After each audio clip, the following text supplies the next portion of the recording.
Netflix'in The Revenant'ın yaratıcısı Mark L. Smith'le yaptığı son işbirliği olan Untamed, adının ima ettiğinden çok farklı. 6 bölümlük mini dizi, Alejandro G. Inarritu'nun Oscar ödüllü filminin etkileyici derinlik ve parlak kamera çalışmalarından yoksun. Ve Peter Berg'in acımasızca eğlenceli filmi American Primeval'dan çok uzak. Untamed'ın, True Detective'in en iyi sezonlarını anımsatan unsurları var. Ancak HBO'nun elit suç dizisinin yüzeyini çizecek kadar vizyon veya heyecan yok. Kendini yok eden Ulusal Parka Servisi ajanı Kyle Turner'ı canlandıran Alec Bana, The Last of Us'taki Pedro Pascal'ın Joel Miller karakterini en iyi şekilde taklit ediyor gibi görünüyor. Ancak yazılı karikatürünün dışında üzerinde çalışabileceği pek bir şey verilmiyor. Untamed, Yellowstone'da görülen pembe dizi melodramının bir kısmını şaşırtıcı bir şekilde sunuyor. Ancak ikincisinin oyuncu kadrosu ve performansları ilkinden çok daha ikna edici. Untamed'ın karakterleri dizinin başrol oyuncusu Bana ile eski Los Angeles polisi Naya Vasquez'i canlandıran Lily Santiago arasında bile hiçbir zaman güçlü bir uyum yakalayamıyor. Untamed'daki oyunculuk en alttan en üste açıkçası standartlı. Untamed, ironik bir şekilde sıkıcı, öngörülebilir ve çoğu alanda ilham vermeyen bir yapımdır. Untamed'in konusu, ilk bölümü izlemeye değer olacak kadar ilgi çekici. Genç bir kız, El Capitan'ın kenarından gizemli bir şekilde düşer ve Yosemite Milli Parkı'ndaki diğer karanlık sırlarla bağlantılı olabilecek bir polis soruşturmasının başlamasına neden olur. Ancak ilk bölümden sonra her şey gerçekten sıradan ve çiğ gelmeye başlar. Sinematografi, kurgu ve yönetmenlik gibi bazı teknik unsurlar bile bir PC ekran koruyucusu izlemek kadar sıradan bir izleme deneyimi yaratabilir. Yavaş ilerleyen diziler herkese göre değil. Ama sürdürmeleri gereken şey gerilim ve Untamed'de bunu sürdürmekte zorlanıyor. Diyaloglarda birkaç parlak an var ve yol boyunca bizi yeterince bağlayan, tembelce ilerleyen yolda devam etmemizi sağlayacak birkaç ters köşe var. Ancak bu dolambaçlı yollar sonunda anlatı çıkmazlarına yol açıyor. Bu dizide olağanüstü hiçbir şey yok ve kesinlikle insanların daha önce görmediği hiçbir şey yok.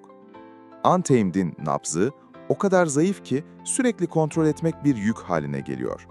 Untamed, sürekli kontrol etmeyi gerektirecek kadar nabız eksikliği yaşıyor. Karakterler, olay örgüsüne dayalı motivasyonlarından öteye geçemiyor ve gerçek bir bağ kurmayı veya ilgi göstermeyi zorlaştıran insani bir unsurdan yoksunlar. Bariz kötü adamlar, abartılı sempati oyunları ve yapay zeka tarafından yaratılan vahşi yaşam arasında Untamed büyük ölçüde uzmanlık ve uygulama eksik. Untamed bir film olarak çok daha etkili olabilir. Untamed'ın her şeyden çok eksik olduğu şey kesin ve stilize edilmiş bir kimlik. Bu senaryo tek bir vizyona sahip tek bir yönetmenin elinde olsaydı, Untamed muhtemelen daha sürükleyici ve etkili olurdu. Bu, hikayenin kendisindeki bazı kusurları mazur göstermek anlamına gelmiyor. Hikaye kolayca bulunabilen veya kolayca ortaya çıkan kanıtlara dayanan apaçık açıklamalar yapmadığı sürece amaçsızca dolaşma eğiliminde. Untamed'ın kimlik eksikliği, tutunulacak veya geri dönülecek somut bir şey yokmuş gibi hissettiriyor. Oyunun geçtiği dönem gibi ortamı da kendi iyiliği için fazla genişlemiş olabilir. Untamed, daha az yardımcı karakterle daha keskin olabilirdi. Bunlardan bazıları, olay örgüsünün ilerlemesine yalnızca bir not katmak için var olan, önemli olup olmadıklarına bakılmaksızın çok küçük rollere sahip. Untamed, Yosemite'deki geniş atmosferi kadar yaygın. Oysa daha fazla sınırlama ve daha güçlü bir homeostaz duygusundan gerçekten faydalanabilirdi.